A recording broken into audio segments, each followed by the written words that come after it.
एक सच्ची कहानी है राजा विक्रमादित्य की।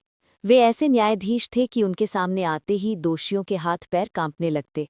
उनकी मृत्यु के सैकड़ों सालों बाद उनका भव्य महल समय के साथ खंडहर में बदल गया। उसी खंडहर के आसपास रोज पशु चराने वाले चरवाहे आते थे। एक दिन उन्हीं चरवाहों में से एक लड़का खेल खेल में टूटे हुए महल के एक सिंहासन जैसे दिखने वाले स्थान पर बैठ गया। लेकिन सच तो ये था कि जहां वो बैठा था, वहां पहले राजा विक्रमादित्य का सिंहासन हुआ करता था। बस बाकी सब जमीन के नीचे दब चुका था।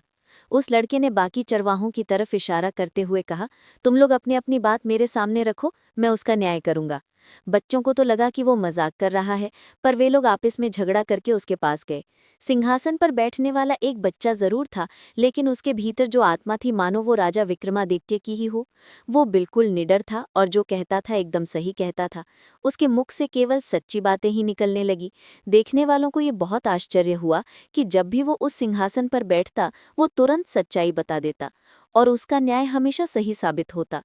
धीरे धीरे ये बात दूर दूर तक फैल गई कि खंडहर में एक लड़का राजा विक्रमादित्य के सिंहासन पर बैठकर सही न्याय करता है। लोग गांव और दूर प्रदेशों से अपने झगड़े सुलझाने आने लगे। लड़का किसी लालच या भय के बिना न्याय देता और हर निर्णय में सत्य ही सामने आता।